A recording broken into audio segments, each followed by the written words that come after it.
दोस्तों आदाब अर्ज़, मैं नीस अहमद खान हिंद वॉइस से आपसे मुखातिब हूँ। जब से बीजेपी की बम्पर जीत हुई है इस विधानसभा के चुनाव में, तब से उसने रंग ढंग दिखाना शुरू कर दी। उससे बड़ी बात तो यह है कि उसकी जो पितृ संस्था है आरएसएस, उसने तो उससे ज़्यादा भी दिखाने शुरू कर दिए है। जो भी डर था बेदर्दी, वही बात हो रही है। अब आप देखिए कि आरएसएस ने अहमदाबाद में अपनी एक वार्षिक रिपोर्ट जारी की।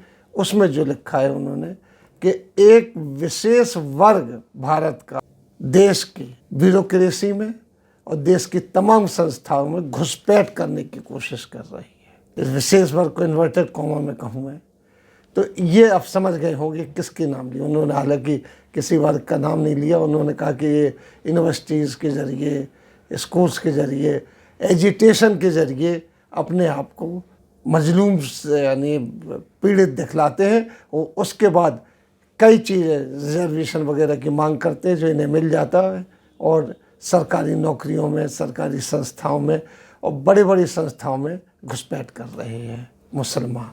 और मेरे विशेष वर्ग है मुसलमान। इन्होंने नाम नहीं दिया, लेकिन इन्होंने क्लियर ये बता दिया कि ये है कि संस्थाओं में घुसपैठ कर रहे हैं, जो कि ख़तरनाक है। इसको हमें रोकना है। किस तरीके से रोकना है वो इन्होंने नहीं लिखा उसमें, लेकिन उन्होंने कहा कि इसको रोकना है।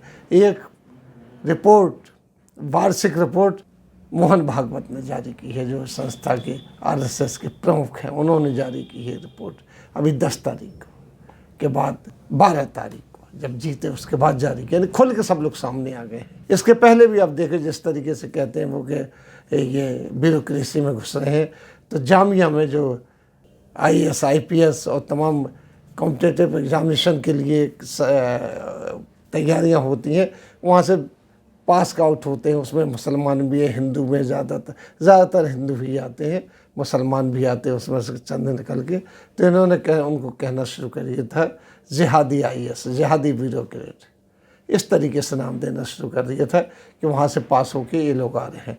एक अलीगढ़ मुस्लिम यूनिवर्सिटी के पीछे सीध के पड़ी हुई कि वहाँ से शिक्षा संस्थान है और पढ़ के मुसलमान निकलते हैं। इस तरीके के इन्होंने बात करना शुरू कर दी है। इसमें इन्होंने एग्जाम्पल भी दिए उसके कि ये प्रदर्शन करके, रैलियाँ करके अपने को मजलूम, अपने को पीड़ित दिखाते हैं और उसके बाद इस सरकार से डिमांड करते हैं। मुख्तलिफ सरकार से इन्होंने कि विभिन्न सरकारों की, पिछली सरकारों से इन्होंने डिमांड की, उनकी मांगें मंजूर की जाती हैं। उसके बाद ये अपने ब्यूरोक्रेसी में और तमाम संस्थान में जम के अपना रंग दिखाते हैं। अब इससे ज़्यादा क्या होगा, पूरा चुनाव जो है लड़ा गया था इसी बात की, पूरी सांप्रदायिकता पर चुनाव लड़ा गया था। 80% और 20% की बात की थी कि हम 20% के दम पे चुनाव लड़ रहे हैं। योगी जी ने लोग खुलेआम कहा था 20% से क्या हमें कोई नहीं है।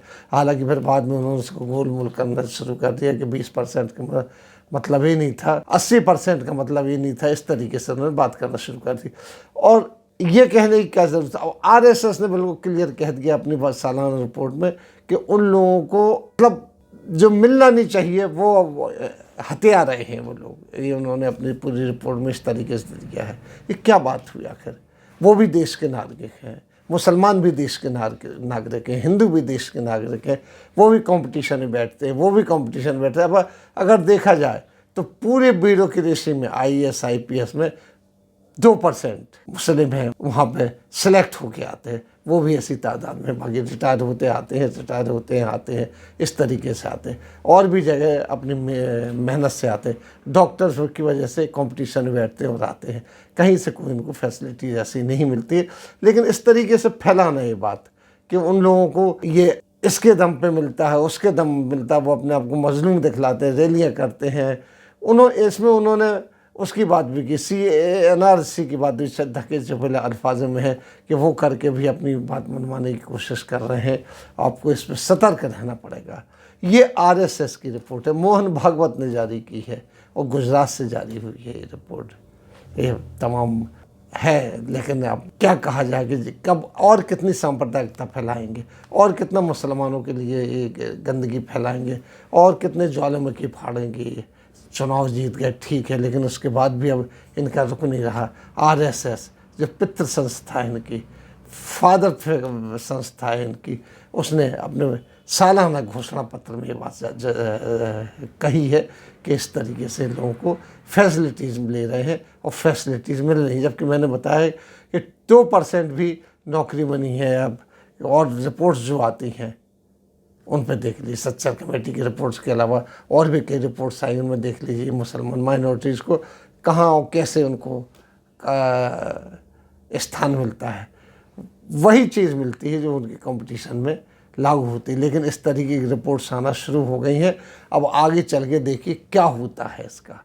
ये बम फाड़े जा रहे हैं, इस तरीके से एक नफ़रत फैलाई जा रही है एक पर्टिकुलर जनसंख्या के ऊपर, जो बकौल इनके 20% भी नहीं है यहाँ पे, उसको लिए नफ़रत की आग फैलाई जाए। ये नफ़रत की आग कहाँ तक जाएगी? लिंचिंग भी चल रही है, मज़ारों और मस्जिदों के ऊपर उनके लाउड स्पीकर उतरवाना, उनके ऊपर भगवा रंग देना, ये सारी चीज़ें चल रही हैं। और उसी के साथ साथ ये चीज़ रिपोर्ट RSS ने दी। RSS आप देखा जाए, मैं कहने में झिझकता नहीं हूँ कि कहीं भी कुछ चीज़ होती है, कहीं भी फसाद होता, दंगे होते, तो बैकग्राउंड से RSS का नाम आता है कि उसके मार्गदर्शन कर रहे हैं। मैं कहता नहीं हूँ, RSS के बहुत सारा वो भी है। मोहन भागवत शुरू से कहते हैं कि DNA है, DNA जो है वो भी हिंदू ही DNA है, मुसलमानों का है, तमाम चीज़ें ठीक है यहीं के है, यहीं का DNA होगा। धर्म अलग अलग है, हिंदुओं में ब्राह्मण होते, क्षत्रिय होते, वैश्य होते और शूद्र होते, उनको अलग अलग माना जाता है। मुसलमानों में एक मुसलमान भी होते कौम, ये क्रिश्चियंस भी हैं और तमाम कौमें हैं। लेकिन ये पूरा का पूरा नरेशन है जो कि है ये मुसलमानों पर केंद्रित किया गया है कि इनको बड़ी तरक्कियाँ मिल रही हैं। लेकिन आप देखिए कि किस तरीके से मिल रही है, कैसे मिल रही है। लेकिन आग लगाने वाली बात है जो नहीं होना चाहिए। अब RSS ने शुरू कर दी, ये पहला है। अब आगे आगे देखिए होता है क्या। इसी के साथ हम आपसे लेते हैं विदा।